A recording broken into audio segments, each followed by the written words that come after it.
Here is the non-spoiler review of the film Maman Telugu dubbed movie review and rating acted by Suri, Aishwarya Lakshmi, Swastika Vijay and other actors etc.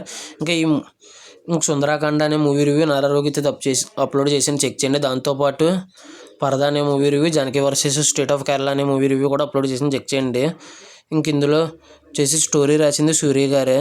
Routine story అయినా కూడా బాగానే రాశారు story. ఇంకా ఈ movie అనేది తమిళ్లో థియేటర్స్లో release అయ్యి తర్వాత G5లో తమిళ లాంగ్వేజెస్లోనే ఉంది. ఇప్పుడేమో రీసెంట్గా కన్నడ అండ్ తెలుగు కూడా యాడ్ చేశారు. ఇంకా మూవీ చూసిన తర్వాత నాకు ఎలా అనిపించిందని షోలోకి వెళ్ళేలోపు రివ్యూ లేట్గా ఇచ్చినా కూడా జెన్యున్గా ఇస్తానని అనిపిస్తే నా కంటెంట్ చూడండి. నా కంటెంట్ నచ్చితే లైక్ చేయండి, షేర్ చేయండి, సబ్స్క్రైబ్ చేసి పక్కన ఉన్న గంట సింబల్ క్లిక్ చేసి నా ఛానల్ సపోర్ట్ చేయగలరు.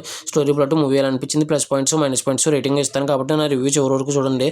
ఇంకా స్టోరీ ప్లాట్ విషయానికి కనుక వస్తే హీరో ఒక ఫ్యామిలీ ఉంటుంది. ఆ ఫ్యామిలీలో ఒక అక్క తమ్ముడు ఉంటారు.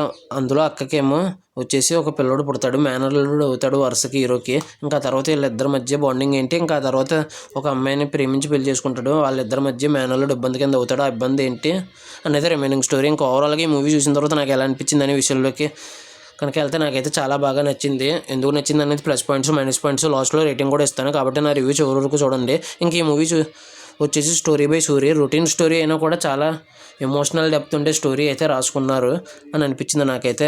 దాని ఎగ్జిక్యూషన్ కూడా ప్రశాంత్ అనే డైరెక్టర్, ప్రశాంత్ పండియరాజ్ అనే డైరెక్టర్ చాలా బాగా మెయింటైన్ చేశారు. మ్యూజిక్ డైరెక్టర్ పేరు తెలియదు కానీ బాగా కొట్టారు మ్యూజిక్ సీన్స్కి తగ్గట్టు. ఇంకా మరీ ముఖ్యంగా సీన్స్ వచ్చేసి కొన్ని కామెడీ సీన్స్, కొన్ని ఎమోషనల్ సీన్స్ బాగున్నాయి.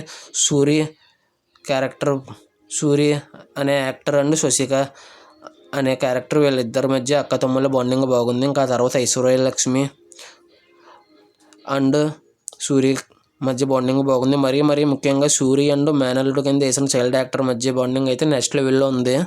ఎమోషనల్ సీన్స్ కూడా, కామెడీ సీన్స్ కూడా నెక్స్ట్ లెవెల్లో ఉన్నాయి. ఇంకా ఈ మూవీ వచ్చేసి 2 hours 20 minutes middle run time వల్ల బిగ్గెస్ట్ ప్లస్. మ్యూజిక్ కూడా సినిమాకి తగ్గట్టు ఉంది, డబ్బింగ్ కూడా బాగుంది. ఇంకా ఈ మూవీ వచ్చేసి ఇవి ప్లస్ పాయింట్స్ మైనస్ పాయింట్స్ వచ్చేసి ఫస్ట్ నుంచి లాస్ట్ వరకు స్లోగా ఉంటుంది. ప్లస్ ఎమోషనల్ సీన్స్ బాగున్నాయి కానీ పీక్స్లోకి వెళ్ళిపోయినట్టు అనిపించినాయి. అంటే నేల మీద ఉండాల్సిన ఎమోషనల్ సీన్స్ ఆకాశం అంచులు దాటేసి స్వర్గానికి వెళ్ళిపోయిన రేంజ్లో ఉన్నాయి. అంటే ఇంకా క్లియర్గా చెప్పాలంటే ఎమోషనల్ సీన్స్ బాగున్నాయి కానీ అద్దులు దాటేసినాయి అని అయితే అనిపించింది ఎమోషనల్ సీన్స్. అంటే ఇంకా క్లియర్గా చెప్పాలంటే ఒక సీరియల్ లాగా అయిపోయింది ఎమోషనల్ సీన్స్. ఒకనొక సెకండ్ హాఫ్ ప్రీ క్లైమాక్స్ నుంచి క్లైమాక్స్ వరకు అద్దులు దాటేసి ఒక సీరియల్ రేంజ్ ఎమోషనల్ సీన్స్ కింద వెళ్ళిపోయినాయి లాస్ట్లో. ఆ లాస్ట్ ప్రీ క్లైమాక్స్ నుంచి క్లైమాక్స్ అద్దులు దాటేసింది అనిపించింది. మిగతాదంతా బాగానే అనిపించింది. అర్థమైందని అనుకుంటున్నాను నెగిటివ్స్. ఇంకా ఫైనల్గా ఈ మూవీకి వచ్చేసి నేను ఇవ్వబోయే రేటింగ్ వచ్చేసి 3.8 out of 5 అయితే ఇవ్వచ్చని అనిపించింది. అంతేనండి. ఈ మూవీ ఎంతమంది చూసారు, ఏ లాంగ్వేజ్లో చూసుంటే మీకు ఎలా అనిపించింది, మీరు ఎంత రేటింగ్ ఇస్తారనేది కామెంట్ చేయండి. Thanks for watching. జై హింద్. Signing off. బై.